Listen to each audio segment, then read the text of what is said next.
Hello दोस्तों, आज मैं आपको हॉलीवुड की thriller mystery movie deadly illusion explain करने वाला हूं। तो दोस्तों शुरुआत करते हैं। मूवी की शुरुआत में हमें मेन कैरेक्टर में मैरी नाम की लेडी दिखाई देती है, जो कि एक राइटर है। उसने काफी सालों से कुछ राइट नहीं किया, क्योंकि राइटिंग करते समय वो अलग ही दुनिया में खो जाती है, जिससे कि वो अपनी फैमिली को टाइम नहीं दे पाती। उसकी फैमिली में उसका पति टॉम व उसकी बेटा वो बेटी रहती है। एक दिन उसकी पब्लिशिंग कंपनी से कुछ लोग मिलने आते हैं। वो कुछ बहाना बनाकर उससे मिलने आते हैं। वो कहते हैं तुम्हें हमारे लिए एक किताब लिखनी है, लेकिन मैरी मना कर देती है और वो वहाँ से जाने लगती है। और जाते समय पब्लिशिंग कंपनी में काम करने वाली लेडी मैरी को कहती है कि जो ये सक्सेस तुम्हें मिली है, ये हमारी कंपनी की बदौलत मिली है, तुम ये सब भूल रही हो। मैरी उस पर गुस्सा होकर चली जाती है। अब रात को मैरी का हस्बैंड टॉम उसके ऑफर को देखता है, जो कि $2 मिलियन का था, जो कि काफी बड़ी रकम थी। इस बात से वो शॉक हो जाता है। वो मैरी को कहता है कि तुम्हें इस ऑफर के बारे में सोचना चाहिए, क्योंकि उसकी भी फाइनेंशियल कंडीशन सही नहीं थी और मैरी को इस बारे में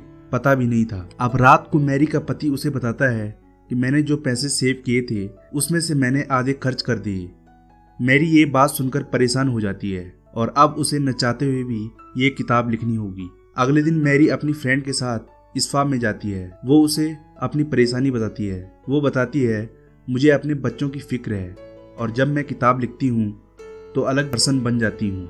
इससे मैं अपने बच्चों का ख्याल नहीं रख पाऊंगी। फिर उसकी फ्रेंड बोलती है कि तुम बच्चों का ख्याल रखने के लिए एक मेड रख लो। मैरी को ये बात थोड़ा अटपटी लगती है, लेकिन कुछ ऑप्शन न होने के कारण वो राजी हो जाती है। अब वो अलग अलग लड़कियों का इंटरव्यू लेती है। फिर लास्ट में क्रिस नाम की लड़की आती है। मैरी उसे कॉफी लेकर आती है। उसे क्रिस पढ़ती हुई नजर आती है। ये देखकर मैरी इम्प्रेस हो जाती है, क्योंकि मैरी को लगता है कि अगर उसके बच्चे क्रिस को पढ़ते हुए देखेंगे तो वो भी किताब पढ़ना शुरू कर देंगे। फिर ये दोनों बुक्स को लेकर डिस्कस करते हैं। मैरी को क्रिस अच्छी लड़की लगती है। तभी वहाँ मैरी के बच्चे स्कूल से आते हैं। क्रिस उनसे मिलती है। फिर क्रिस वहाँ पे मैरी की लिखी हुई किताब देखती है।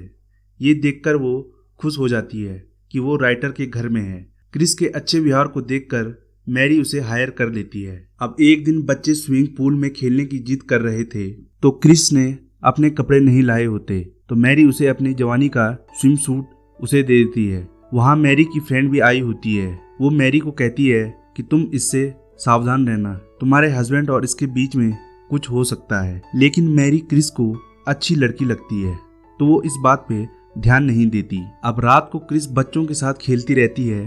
तभी मैरी और उसका पति इंटीमेट हो जाते हैं, क्योंकि उनको इतना टाइम नहीं मिल पाता था। ये दोनों क्रिस को हायर करके खुश थे। फिर कुछ दिनों बाद मैरी किताब लिखनी शुरू कर देती है। एक दिन मैरी के पैर में चोट लग जाती है। क्रिस उसकी मदद कर रही होती है। तभी मैरी क्रिस की इनर वियर को नोटिस करती है। वो उसे कहती है हम शॉपिंग करने चलते हैं। वो उसके साथ चेंजिंग रूम में होती है और क्रिस की बॉडी देखकर उसे अपनी जवानी की बॉडी याद आती है कि मेरी भी इसी तरह थी। तभी मैरी क्रिस के स्तनों को छूती है और कहती है तुम फील कर पाओ, इसलिए मैंने ये किया। वो उसके साथ फ्लर्ट कर रही होती है। अब रात को मैरी अपनी बॉडी के बारे में अपने पति से पूछती है। वो पूछती है क्या मुझे प्लास्टिक सर्जरी करनी चाहिए, लेकिन टॉम कहता है तुम पहले जितनी सुंदर थी अब भी वैसी हो, तुम्हारी सब चीजें मुझे अच्छी लगती हैं। मैरी अपनी किताब के कैरेक्टर को लेकर काफी सोच रही थी। वो सोचते सोचते क्रिस को नोटिस करती है। उसी पर वो अपना कैरेक्टर लिख देती है। फिर अगले दिन उसके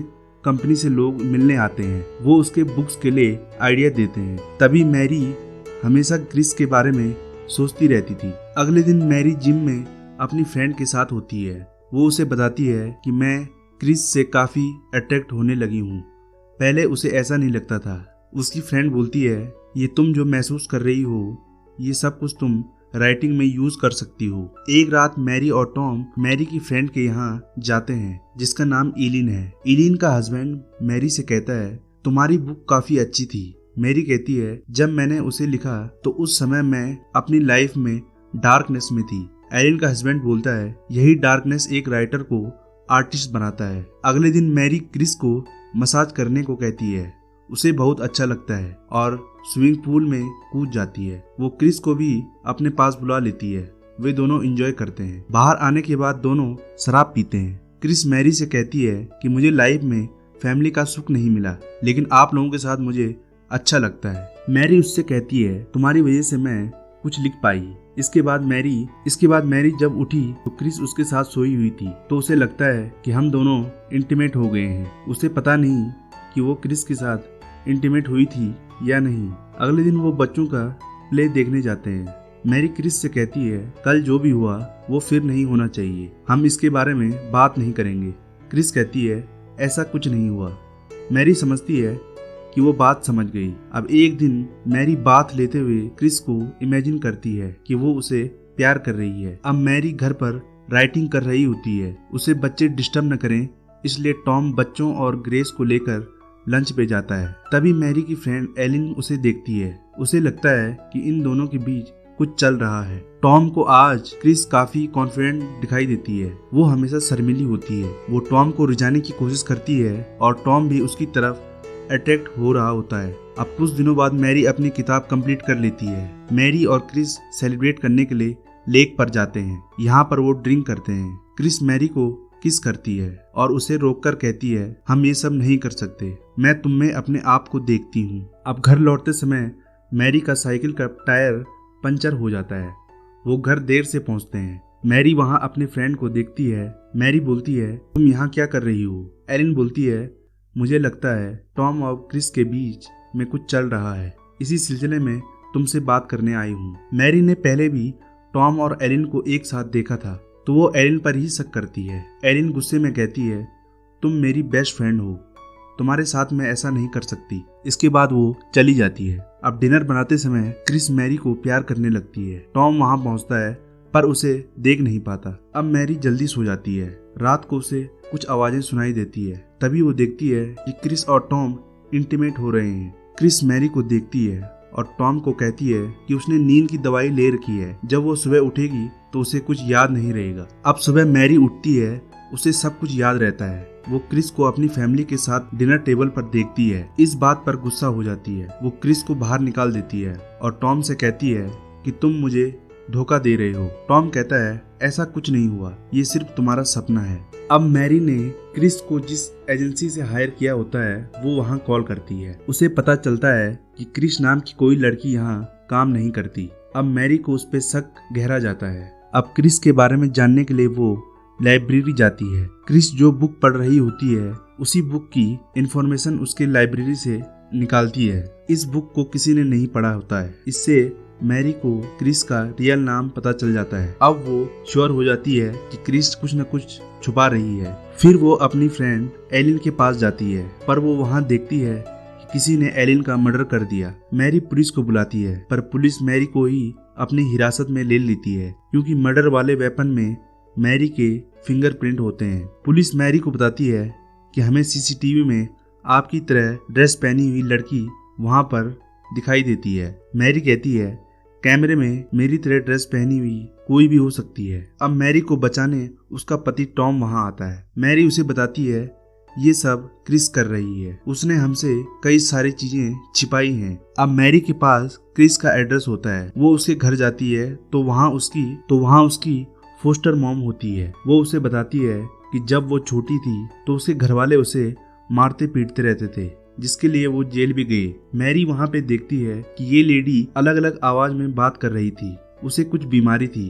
फिर मैरी वहाँ से जल्दी ही चली जाती है। वो टॉम को कॉल करके कहती है कि क्रिस को घर पर मत आने दो, वो बहुत खतरनाक है।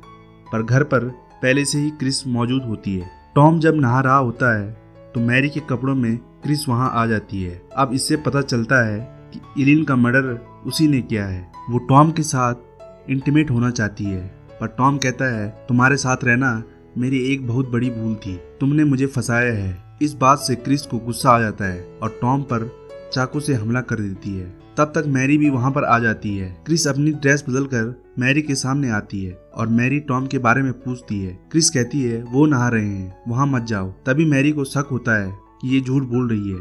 वो वहाँ पर जाती है और देखती है कि टॉम से काफी खून निकल रहा है। तभी क्रिस वहाँ चाकू लेकर आ जाती है। वो भी अलग अलग आवाज में बात कर रही होती है, जैसे कि उसकी फोस्टर मॉम कर रही थी। वो मैरी पर हमला करती है। क्रिस ने अपने को बचाने के लिए डेंजरस पर्सनैलिटी बना रखी थी। इसकी 2 पर्सनैलिटी थी। वो जैसे ही मैरी का गला दबाकर मारने वाली होती है तभी मैरी उसके सर पर हमला कर देती है और वो बेहोश हो जाती है। अब 1 साल बाद मैरी अपने बच्चों के साथ बहुत खुश है और मूवी के एंड में हमें दिखाया जाता है कि मैरी क्रिस से मिलने हॉस्पिटल जाती है। उसने उसे वहां भर्ती किया होता है। वो क्रिस को ठीक होने में मदद करती है क्योंकि क्रिस का बचपन में शोषण होने के कारण उसका दूसरा व्यक्तित्व उस पे हावी होने लगा था, जिस कारण उसने ये सब किया। इसी के साथ ही ये मूवी यहाँ पे खत्म हो जाती है। तो दोस्तों, आपको ये एक्सप्लेनेशन कैसा लगा लाइक और कमेंट करके जरूर बताएं और चैनल को सब्सक्राइब कर दें। तब तक के लिए स्वस्थ रहिए और सुरक्षित रहिए।